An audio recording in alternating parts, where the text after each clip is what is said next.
Dear students, आज हमारा topic lines and angles, exercise 5.2, question number 1. State the property that is used in each of the following statement. ये जो statements हमें दे रखी हैं, इनको सॉल्व करने के लिए जो प्रॉपर्टीज हम यूज करेंगे उनको हमने यहाँ पे लिखना है.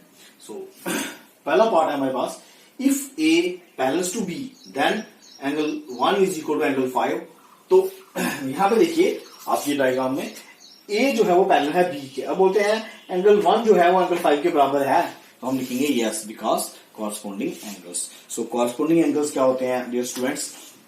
हमारे पास दो, अगर हमारे पास पैरेलल लाइंस हो, ठीक है, और एक ट्रांसवर्सल उनको कट करे, ठीक है. सो जो एंगल्स फॉर्म होते हैं उनको हम बोलते हैं कॉरस्पॉन्डिंग एंगल्स. जैसे यहाँ पे मैंने आपको लिखा है, ये दो लाइनें हैं, सपोज टू बी आप इसको लाइन एल रखते हैं और इसको एम रखते हैं, तो इसको एम प्लेस करते हैं, तो ये वाले एंगल हैं, इनको हम बोलेंगे कॉरस्पॉन्डिंग एंगल्स. सो इनके लिए क्या लिखेंगे हम solution? Angle 1 is equal to angle 5 because क्यों है ये?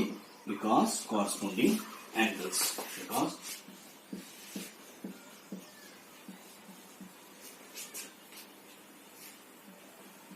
corresponding angles.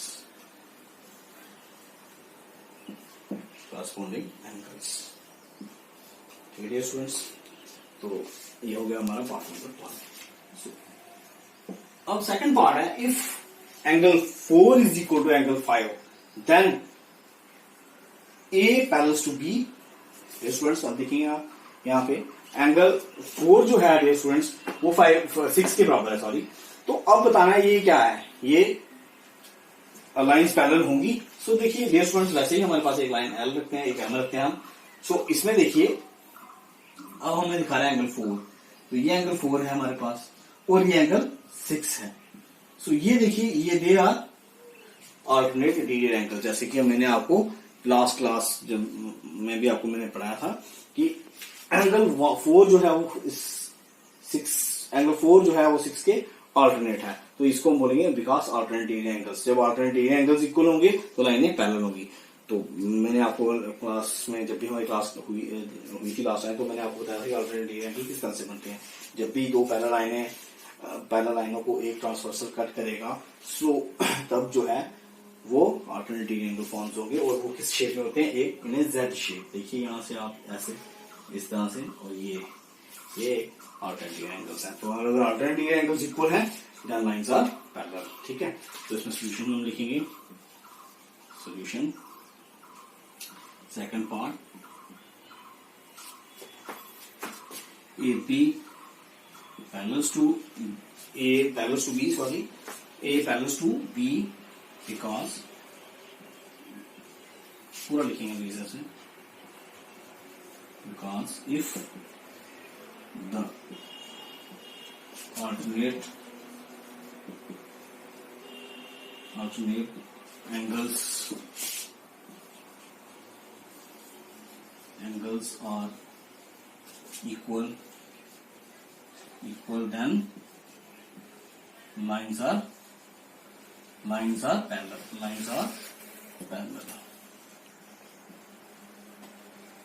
Then lines are parallel. Dear students, now part third.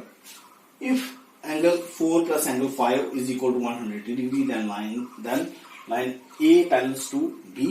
So dear students, यहाँ पे देखिए आप आ जाइए, फिर एंगल 4 और एंगल 5 का जो सम है वो 180 डिग्री है. अब बताओ लाइनें पैरेलल होंगी? तो यस हम बोलेंगे पैरेलल है, बिकॉज एंगल 4 और 5 जो है वो क्या है? कंजुगेटिव इंटीरियर एंगल्स हैं. So if the sum of two consecutive interior angle is 180 degree, then the lines are parallel. ठीक है डियर स्टूडेंट्स, सो हम इसके लिए रीजन क्या लिखेंगे थर्ड पार्ट के लिए?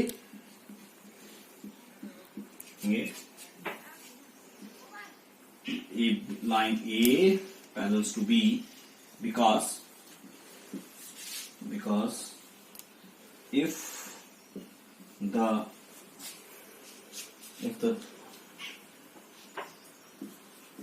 sum of two consecutive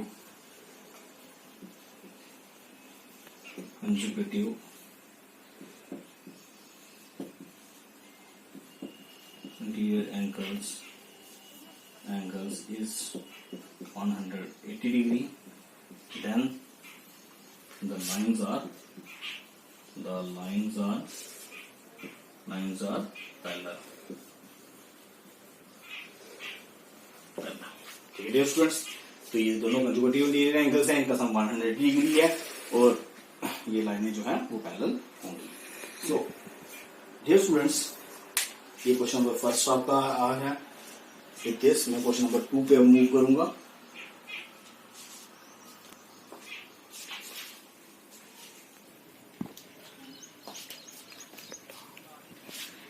Question number 2, dear students, in the following, in the journey figure, identify. ये जो हमें डायग्राम दे रखी है dear students, इसमें हमने आइडेंटिफाई करना है the pair of corresponding angles के पेयर्स बताने हैं. The pair of alternate interior angle कौन कौन से हैं. The pair of interior angles on the same side of the transversal के सेम साइड पे जो इंटीरियर एंगल्स है वो भी हमें बताने हैं. The vertically opposite angles. So dear students, किस तरह से इसको हम करेंगे. फर्स्ट पार्ट सोल्यूशन में यहां लिखूंगा.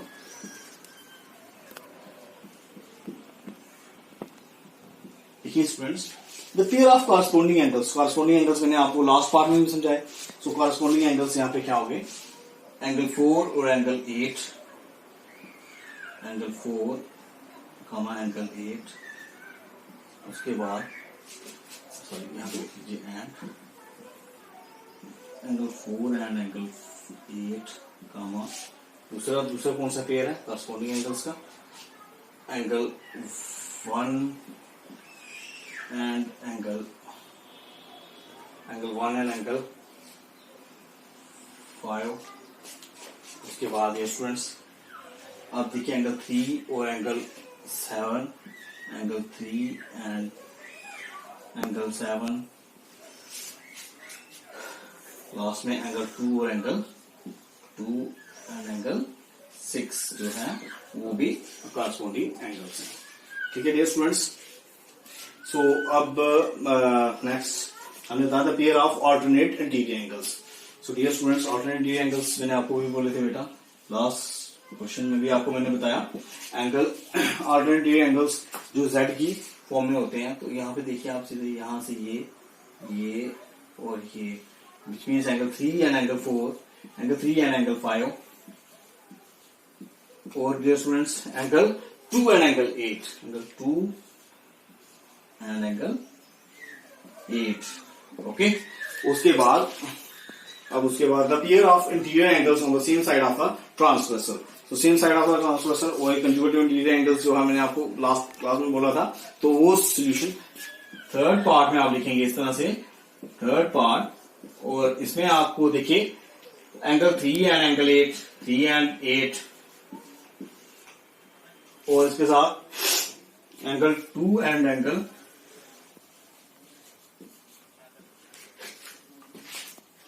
2 and angle 6.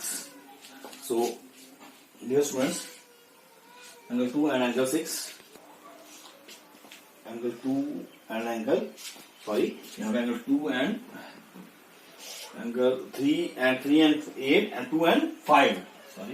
2 and 5. So next the vertically opposite angles. So dear students, solution में क्या आएगा. Solution part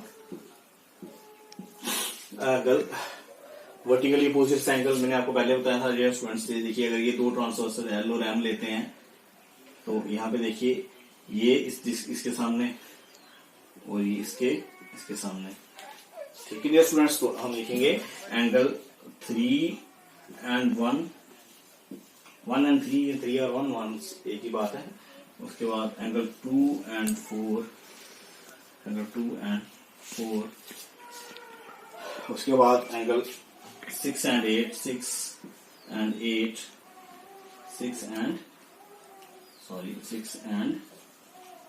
angle 8 comma 6 and 8, angle 5 and 6, 5 and 7, angle 5 and 7, angle 7. So dear students, this is all about question number 2. तो in the next class हम question number 3 को जो है वो discuss करेंगे.